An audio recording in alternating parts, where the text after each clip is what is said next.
All right, shalom, shalom. Shalom, shalom. I want to start off by giving all praises, glory, and honor unto Yahweh, Ba'ashem Yahweh Shai, Ba'ashem Rachak Wadash, double honors to my elders, my apostles of great millstone, which are the men that rule well, the men that taught us his truth.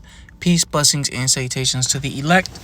All right, and I got a real quick video, man. Only 3 precepts, man, from the book of Job. It says, the title is, will be, Lord's will, when overcharged, speak. Okay.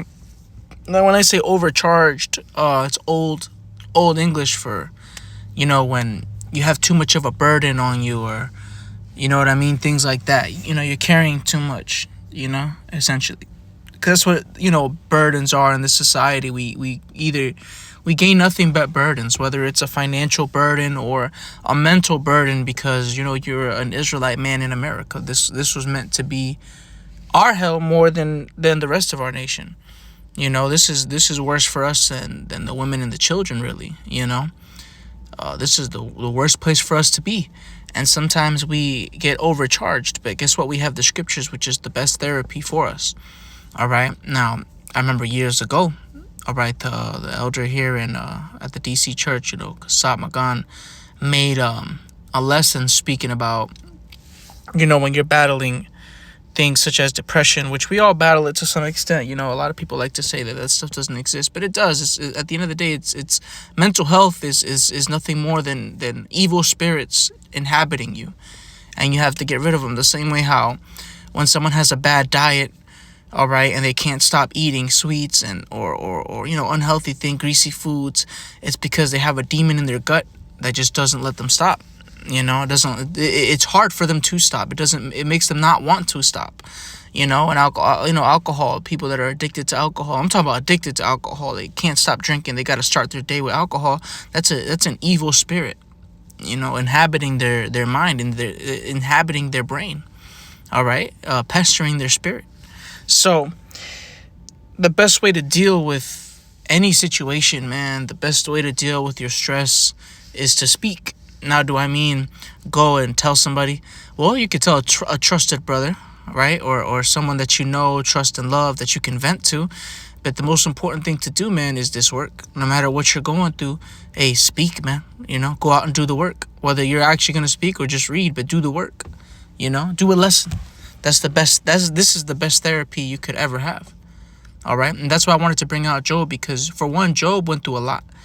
Job went through everything, man. Physical ailments, loss of loved ones, loss of finances, loss of everything. And he won in the end. He got everything back in the end through the Spirit. So he's one of the best examples. And if you're going through something, man, just read Job. Read Job, man. Learn. That's the thing. Once you've become a little more, once you read and become a little more studied, you learn how to take more substance out of the scriptures to benefit you, which is what wisdom is. Learning, because it's deeper than just learning the behavioral things that we learn in like Sirach and Ecclesiastes and Proverbs, right? Those parables, and we learn how to behave through them. But there's also stories and history and the things that our forefathers did that can help us in these times. So I'm going to read this, Job 32:18. For I am full of matter. The spirit within me constraineth me. Behold, my belly is as wine which hath no vent. It is ready to burst like new bottles. Right? So he's saying, what I'm going through right now, it's causing me to feel constrained within. My mind, because it says my belly is as wine which hath no vent. Your mind is your belly. And it says wine which hath no vent. It's ready to burst. It feels like your mind's ready to burst. Sometimes you go through so much at once, you just feel like you're gonna pop and fucking, you know what I'm saying? Salakia for my language. You feel like you're just going nuts, but nah, man. You gotta. Hey, I made a video years ago about depression. All right, dealing with it, how to deal with it. Hey, well, the best way to deal with depression is expression, because to depress means you're constrained, but to express means you let it all out, and that's the best therapy, man. You gotta let it all out, whether you go for a run or, most of us is into combat sports, going to do that. But the best ultimate therapy, man, is studying, reading the scriptures, and doing a lesson, man. You know what I'm saying? The reading, speaking to brothers about the scriptures. That's another one. Ooh, there's so much off cameras, man, that people don't don't see, man. There's so much bread that gets broken off cameras that, a lot of times it's venting, but it's spiritually venting, and we're breaking bread through the Spirit, and it's the ultimate release. It says, I will speak, verse 20, I will speak that I may be refreshed. I will open my lips and answer, right? Because when you let it all out, you really do feel refreshed. You feel like you just let off a burden from your shoulders, man. You feel a lot better. See, that's how you know it's all spiritual, man. It's all spirits, okay? And amen. I want to bring out one more because it just came to my mind. What is that? Proverbs. I know it's in Proverbs, the 4th chapter, verse 23. Keep thy heart with all diligence, for out of it are the issues of life, right? Meaning to watch your mind, all right? Guard it, man. Take care of your mind, first, before your body. Forget, I don't want to say forget the body at all, but watch your mind, man. Listen to the things that you tell yourself, Let's say you went through something. Oh, I went through this because I'm a fucking piece of shit. No, you can't do that to yourself in this thing, man, because them demons will overtake it. They will overcharge you, man. Okay? Because it doesn't matter whether you're battling just evil spirits talking shit in your mind, against the scriptures or whatever, right? Or against the Lord or against your teachers, whatever. Sometimes it's just you going through so much financial burden and you're too worried about something that hasn't even happened yet, that you done made yourself unfruitful. Now you're not making lessons because you're so worried about whatever happened or something that might not even happen.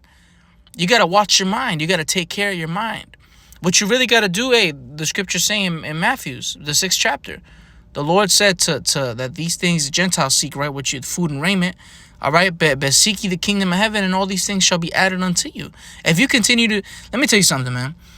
I remember being in situations where I have lost a job, I remember one time I full on lost a job, within no 2-week notice, no nothing, right, as usual with Esau, and I just kept it pushing. I said, all right, whatever, man.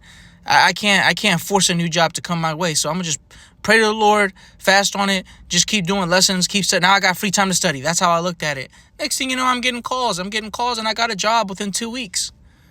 Probably, I think it was less than 2 weeks. I got a job that same week, but I had to wait 2 weeks to actually get hired, technically. To you know how the process is. But the point is, watch yourself, man. Keep your mind on the things of the Lord, and everything else will be taken care of. Whether it's financial, whether it's spiritual, whether it's physical, whether it's a family member, whatever it is. Okay, and don't forget to vet spiritually and in righteousness. Okay, so that's all I wanted to bring out through the Spirit, man. I want to give all praises to Yahweh B'Hashem Yahweh Shai, B'Hashem Rachak. Double honors to my elders and my apostles. Of great millstone, which are the men that rule well, the men that taught us this truth of the Holy Bible, man. All right, and